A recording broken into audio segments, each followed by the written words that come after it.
Welcome back. The federal government has taken to the grocery store aisles to sell their budget to the public.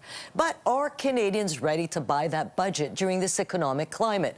The federal government has been quick to point to its grocery rebate that it says will help 11 million Canadians. New numbers, from Statistics Canada show more jobs have been added to the economy, and unemployment is still sitting low. But new polling also shows Canadians are digging into their otherwise untouched savings, and some are giving up on the prospect of ever buying a home. So what are the politics of pitching the budget during a cost of living crisis? Let's take it to our panel of strategists, and it is Thursday, not Friday.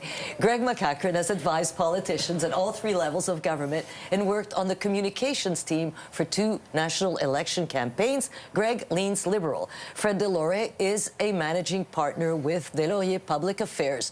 He was the 2021 Conservative National Campaign Manager, and Anne McGrath is the National Director of the NDP. Hello, Friday strategists. Good to have you on the show. Fred, I'm going to start with you because I'm wondering about, pitching the budget in grocery stores. What do you figure the communication strategy is there? The number one issue in Canadians' minds right now is inflation and cost of living. So it makes sense in that regard. At the end of the day, though, this budget doesn't cover a lot of that. It's a cute gimmick that they're pushing out, that the Liberals are doing, but it really isn't going to help that many people, and it isn't going to get to the root problem.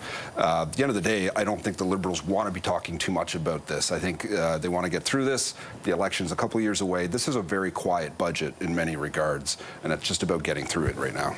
So, and, this is a time-honored political tradition. The Prime Minister and his ministers take their budget across the country and try to sell it. Are they striking the right chord? Are they reading the room out there? Well, I think that there are some things in the budget that they're promoting that are good. There are some good things in the budget. I mean, obviously, I would argue that the dental care piece is pretty significant.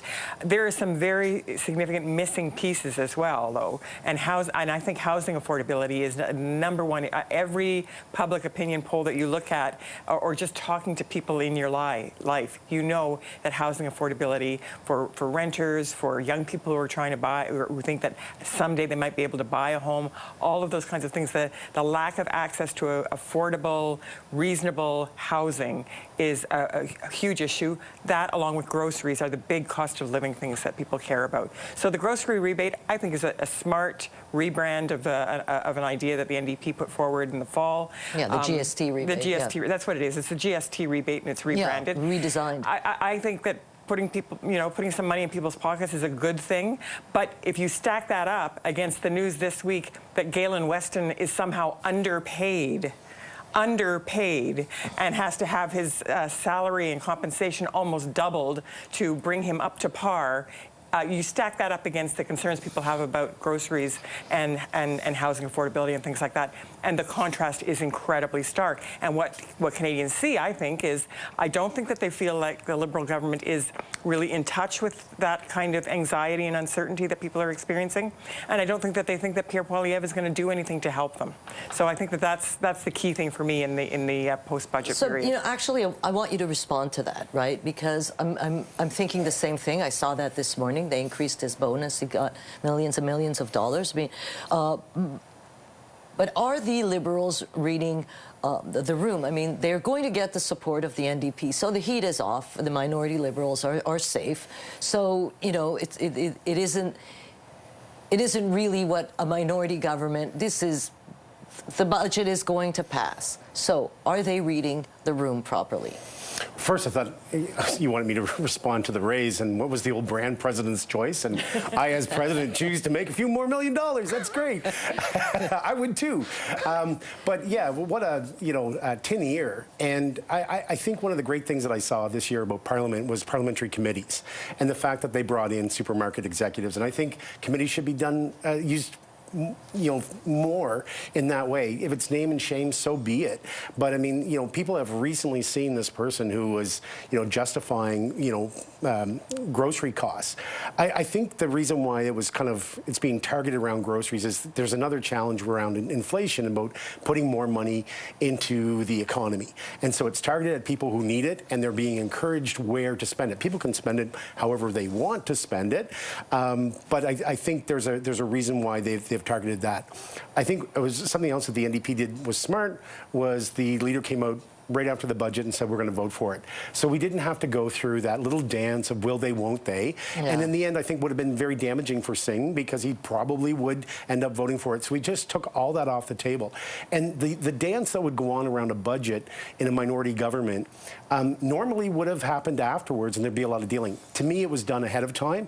And I think at a time when we're coming out of the pandemic, I think that's smart. The other thing I would say about, the current inflation situation is I want to commit sociology here, and I'm curious about how much of the situation we're in is because of the pandemic. We know that there are people who are choosing not to work as hard as they used to, or they want to find a job that they work from home. We're always been pressured to buy a home. I remember when I bought my first home, I wanted it close to my place of employment. Well, is that even a thing now? And in a place like Ottawa, you can't, young people can't rely on public transit. We just had a major incident yesterday with the LRT where, the firemen are cutting through a fence to rescue you, so there's a lot of other things going on right now, and I think that, Fred said it's quiet budget. I'm not sure if I agree with it. I'm going to think on that a bit, but I think there are bigger issues that people are concerned with right now, and it's about everything they've learned about themselves in the last 3 years and what's important to them. But it's interesting that it's in grocery stores and they're not talking about the big piece in their budget, that is the green transition to respond to the Americans, right? To the IRA, which I find kind of interesting. I guess they figure people are more interested in obviously the cost of food. But although I think that one of the problems there is a communications problem. I mean, I think that is very significant. Yes. But it's not really being sold in a way that people can hear. So I think they've got a communications challenge there. I want to shift to the special rapporteur, David Johnston, who today was given his mandate. Okay, so he'll have access to all sorts of documents. I have not that much time left, but I want to hear the three of you on that. Is it going to put, I mean, and on the 23rd of May, is it? Yeah, May 23rd, he will advise the Prime Minister on whether or not there should be a public inquiry, and quickly. Are you satisfied with this mandate? Well, I'm pleased that he has to make that recommendation on the 23rd, because I think at the end of the day, that is what we need, is the public inquiry. So I'm glad that the mandate is out, that people can see it. I think it's a good step, but it does not in any way replace or substitute for a public inquiry. Are we satisfied with this? I mean, I think people want a public inquiry. I don't know how much we'll be able to know from it, though. Yeah, that's always the question. What are we actually going to get if there is a public inquiry? Is it just going to be a show? Which I think it would be. I think Mr. Johnston's mandate is very clear and very fulsome. He's been given full reign and ability to look into everything. It's gone very far. What I'm most excited about reading the mandate is he's also been asked to look at recommendations, and that's what I'm concerned about moving forward, is how are we going to make sure nothing happens in the future, in future elections, and I think he has the ability to do that. What I liked about what I saw in the mandate today was that there's clear expectations, we have clear timelines, and then I think that's the most important thing, because I'm not against a public inquiry. What I was concerned about when we were in that kind of breathless state a couple of weeks ago, what people thought they were going to get out of a public inquiry and whether or not we could actually, Canada could actually deliver on that. And we'll see, and we'll hear the testimony this week of the Prime Minister's Chief of Staff, Katie Telford. When did the Prime Minister, what did he know, and whatever. So if you thought this story had gone away because of the President of the U.S. and the budget, got news for you. Greg McCachran, Fred Delory, and Anne McGrath, thank you so much for being here. Have a nice weekend.